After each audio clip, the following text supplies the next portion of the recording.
গতকালে নিজের চোখে দেখা কথা বলছি, গতকাল নিজের চোখে আমি দেখেছি যা, এক চোখের এক পলকে যা দেখেছি, এক পলকে। এই যে এবার তাকালাম এতটুকু। আমরা আসছিলাম এই যে পূর্বাচল দিয়ে মাহফিলে যাব, আমরা চাঁদপুর যাব ওদিক দিয়ে বের হয়ে।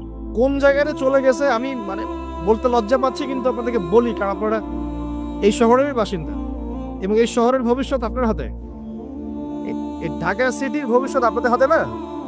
আচ্ছা, গাড়িতে বসে আমরা সাধারণত কি করি? বই পড়ি বা ফোনে কথা বলি বা পরিবারের খোঁজ খবর নেই। গাড়িতে বই পড়তে পড়তে চোখ লেগে যায় না অনেক সময়? চোখটাকে রেস্ট দেওয়ার জন্য জাস্ট একবার গ্লাসটা খুলে বাইরে তাকিয়েছি।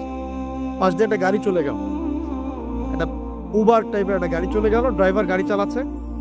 পিছনের সিটে, আপনার শহরের অবস্থা বলছে, পিছনের সিটে আমি দেখলাম একটা ছেলে এভাবে বসে আছে, আমি যেভাবে বসে আছি, আর একটা মেয়ে তার উপরে উঠে বসে আছে, ওপেন রাস্তার মতো। এটা আপনাদের শহর। আমি যে বলি যে কিয়ামতের যত সায়েন্সগুলো আছে, নিদর্শনগুলো, সেগুলো মোটামুটি প্রকাশ পেয়ে গেছে সব শহরগুলোতে। আপনারা তো বিশ্বাস করতে চান। নবীজি এটার কথাই বলছিলেন হাদিসে, যে কিয়ামত ততদিন পর্যন্ত হবে না যতদিন পর্যন্ত মানুষ গরু গাধার মতো রাস্তাঘাটে জেনা করবে না। স্পষ্ট হাদিস আছে, কিয়ামত ততদিন পর্যন্ত হবে না যতদিন পর্যন্ত মানুষ গাধার মতো রাস্তাঘাটে জেনা করবে না। এগুলো জেনা না? জেনা মানে কি শুধু ওই সেক্সুয়াল শারীরিক সম্পর্কে জেনা? দেখেন, ফ্ল্যাটে ফ্ল্যাটে জেনা হচ্ছে, ফ্ল্যাটে ফ্ল্যাটে মাদকদ্রব্য সেবন করছে, ধনীর দুলাল, কোনো খবর নাই। একটা অসুস্থ প্রজন্ম তৈরি করছে আমরা, জানেন?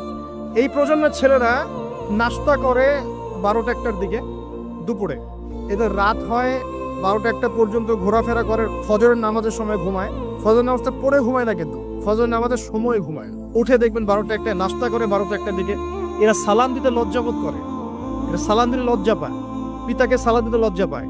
হ্যাঁ, টাকটুর উপরে কাপড়, দাড়ি রাখা এদের কাছে মনে হয় ব্যাকডেটেড থিঙ্কিংস। হ্যাঁ, এরা পাপকে পাপ মনে করে না, মাদককে এরা স্বাভাবিক মনে করে, জেনাটাকে স্বাভাবিক মনে করে। ফ্রি মিক্সিং, জেনাটা খুব স্বাভাবিক, বয়ফ্রেন্ড গার্লফ্রেন্ড খুব স্বাভাবিক বিষয়, ঠিক আছে? বাপের টাকা পয়সা থাকলে এগুলো নিয়ে বন্ধুদের সাথে মজ মাস্তি করাটাকে এটা ফ্যাশন মনে করে, টাকা উড়িয়ে দেখে ফ্যাশন মনে করে। ওই টাকা পয়সা কামাই করতে পিতাদের কত কষ্ট হয়েছে ওরা জানে না, পিতারা জানে। এই প্রজন্মের মেয়েরা দেখবেন পর্দাটাকে ব্যাকডেটেড থিঙ্কিংস মনে করে, চুল খোলা রেখে গেঞ্জি টি শার্ট পরে বাইরে ঘুরতে যারা পরিমাণ লজ্জাবোধ কাজ করে, যারা পরিমাণ। বিভিন্ন অকেশন আসলে দেখবেন মোমবাতি জ্বালিয়ে অগ্নি পূজা শুরু করে দেয়। হ্যাঁ, এবং কোনো কোনো ক্ষেত্রে সংস্কৃতির নামে এমন কিছু শিরকি কাজ করে যেগুলোর সাথে ইসলামের কোনো সম্পর্ক নেই। এরা জীবনে প্রতিষ্ঠিত হওয়াকে, বাইরে একটা ডিগ্রি সার্টিফিকেটকে নাজাতের ওসিলা মনে করে ফেলে। নামাজ, রোজা, হজ, যাকাত, ইসলামিক কালচারগুলা তাদের কাছে মনে হয় এগুলো শেষ বয়সের কাজ, এই বয়সে কোনো দরকার নেই। আমরা একটু অসুস্থ প্রজন্ম তৈরি করে যাচ্ছি। আপনি সালাম দিয়ে দেখেন উত্তর দেয় না, সালাম দিলে সাই বোধ করে, সালাম দিতে মানে হেড হয়ে যাচ্ছে মাথাটা। কি লজ্জা, সালাম দিতে কি লজ্জা! দেখবেন হ্যালো হাউ আর ইউ, পশ্চিমারা যা যা করে হুবাহু ওদের কাট পেস্টে লাইফ লিড করে, জুমার নামাজও ঠিক মতো পড়তে যায় না। আমরা কি প্রজন্ম তৈরি করছি চিন্তা করে দেখবেন। মাদক, এই যে একটু আগে স্যার বলে গেলেন না, ম্যাক্সিমামই, অল্প কিছু মানুষ বাদ দিয়ে যারা একটু ধর্মকর্ম চর্চা করে, এইসব মানুষ বাদ দিয়ে ম্যাক্সিমামই মাদকের সাথে সম্পৃক্ত। আমি দেখাচ্ছিলাম প্রিয় ভাইয়েরা এবং পর্দার বোনেরা যারা আছেন, যে আমাদের সায়েন্সগুলো কিন্তু চলে আসছে। এখন এই প্রজন্মের দায়িত্ব কিন্তু আপনার হাতে। এই প্রজন্মের দায়িত্ব কার হাতে বলেন? এই শহরের দায়িত্ব কার হাতে? শুধু কি আলেম ওলামার হাতে? শুধু কি প্রশাসনের হাতে? এই শহরকে আপনি পাপমুক্ত করবেন কিভাবে? আপনাদের আমাদের কোনো ভূমিকা নাই? কি যে হচ্ছে কল্পনা করতে পারছে না। একটা চিত্র দেখছেন না, লাখ লাখ ছেলে দাঁড়িয়ে একটা পর্দার সামনে দাঁড়িয়ে আছে, গোল কখন হবে এই জন্য, দেখছেন না? মিডিয়া এগুলো প্রমোট করছে না? ভাবখানে এমন যে কত সুখে আছি আমরা, তাই না? কি সুখ আমাদের! খেলা হচ্ছে, আমরা গোল গোল চিল্লাচ্ছি, খেলছে কোন টিম, সেই টিম আমাকেও চিনে না, আমার দেশের নামও জানে কিনা আল্লাহু আ'লাম। আমরা রাতারাতি করছি মাশাআল্লাহ, আমরা মারামারি করছি, কেউ মার্ডার হচ্ছে, কেউ আবার শোকে স্ট্রোক করে মারা যাচ্ছে, তাই হচ্ছে না? এমন কেন জাতিগতভাবে? আমরা এমন কেন হলাম জাতিগতভাবে? আমাদের কোনো ব্যক্তিত্ব নাই, আমাদের কোনো গায়রত নাই। আমাদের তো যুদ্ধের হিস্ট্রি আছে, আমাদের বীরত্বের হিস্ট্রি আছে, আমাদের ভাষা আন্দোলন হিস্ট্রি আছে। দেশের কনসেপ্ট বাদ দিয়ে ইসলামের কনসেপ্ট যদি বলেন, আমরা তো তারেক বিন জিয়াদের উত্তরসূরি, বিন কাসিমের উত্তরসূরি, খালিদ বিন ওয়ালিদ, উমর ইবনুল খাত্তাবের উত্তরসূরি। আমাদের কোনো গায়রত নাই। পশ্চিমারা একটা কিছু লঞ্চ করবে, সবাই নাচানাচি করবে, আমরা সেখানে গা ভাসিয়ে দিব। কিছু কিছু মুসলিম কান্ট্রি ওগুলোতে জয়েন হবে, আমরা মনে করবো এটা হালাল হয়ে গেল। অনলাইনে দেখলাম একজন লিখেছেন আরেকজন বক্তব্য দিচ্ছেন রাসূলুল্লাহ সাল্লাল্লাহু আলাইহি ওয়াসাল্লামও তো নাকি তার স্ত্রীর সাথে খেলাধুলা করেছেন। রাসূল সাল্লাল্লাহু আলাইহি ওয়াসাল্লাম তার স্ত্রীর সাথে দৌড় প্রতিযোগিতা করেছেন রাতের অন্ধকারে। মসজিদ নববীর মধ্যে ঈদের দিন উৎসব পালন করা হয়েছে নববীর মধ্যেই। এটার সাথে আপনি ফিফার দলিল টানছেন? এটা দিয়ে আপনি ফিফাকে জায়েজ করতেছেন? এখানে তো জুয়া হচ্ছে। একটা মুসলিম কান্ট্রি কাতার যা অ্যারেঞ্জ করেছে, এই অ্যারেঞ্জমেন্টটা অন্য আগের সব অ্যারেঞ্জমেন্ট হচ্ছে বেটার, কারণ সে তার মধ্য দিয়ে ইসলামের প্রচার করার চেষ্টা করেছে, সে তার জায়গা থেকে চেষ্টা করেছে, কিন্তু মন্দের ভালো, এর চেয়ে ভালো কিছু করা সম্ভব ছিল না এখানে। সে যতদূর পর্যন্ত পেরেছে ট্রাই করেছে, এবং সে কিন্তু ছোট রাষ্ট্র হলেও অনেক বড় বড় ওয়ার্ল্ড অ্যাফেয়ার্সের বিষয়ে সে মাথা কামায়। আমাদের ঢাকার সমান আয়তন হবে কিনা সন্দেহ আছে, ঢাকা বিভাগের সমান হয়তো আয়তন হবে। সে ওয়ার্ল্ডের বড় বড় জিও পলিটিক্যাল বিষয়ে সে মাথা ঢুকায় এখন।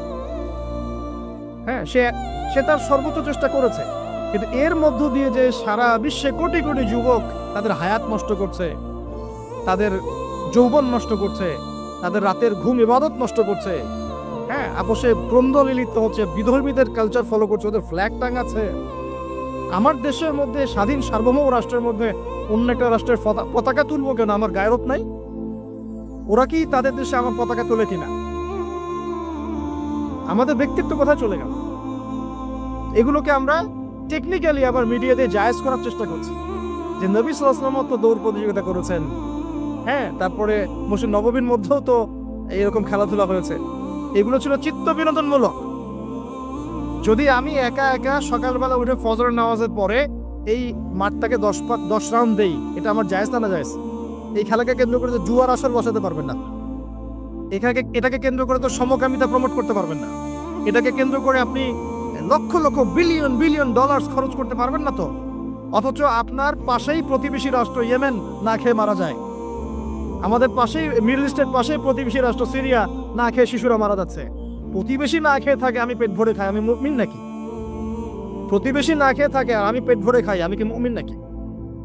আর সারা বিশ্ব এই দিকে মানুষকে ফোকাস করে রেখেছে, বিশ্বের একটা অংশ এই দিকে ফোকাস করে রেখে তাদের এজেন্ডাগুলো ঠিকই বাস্তবায়ন করছে না। তো রমজান মাস আসে, দেখবেন রমজান মাস যখনই আসে দেখবেন যে নির্যাতন বেড়ে যায় উম্মার উপর।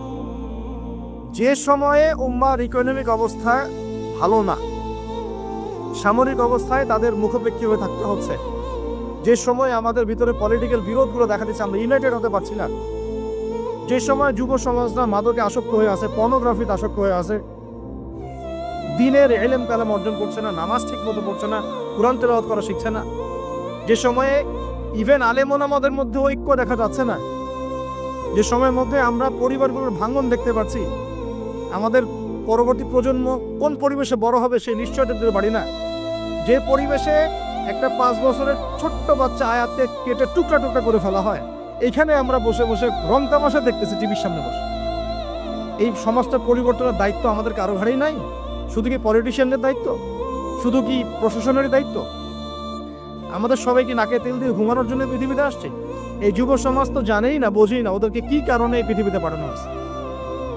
সে যে মুসলিম, তার যে দায়িত্ব কর্তব্য আছে, আল্লাহ পাক যে তাকে সৃষ্টি করেছেন তার ইবাদত করার জন্য এবং আল্লাহর জমিনে দিনটার প্রচার প্রসার ঘটানোর জন্য, তার কোনো ফিকির আছে? একটা পর্দার সামনে দাঁড়িয়ে এসে আধা ঘন্টা, 1 ঘন্টা, 1.5 ঘন্টা সময় নষ্ট করে ফেললো, তার ফিজিক্যাল কোনো উপকারও কিন্তু নাই, আছে? কি অবস্থা, মানে মিডিয়া যে কি প্রমোটটা করতেছে।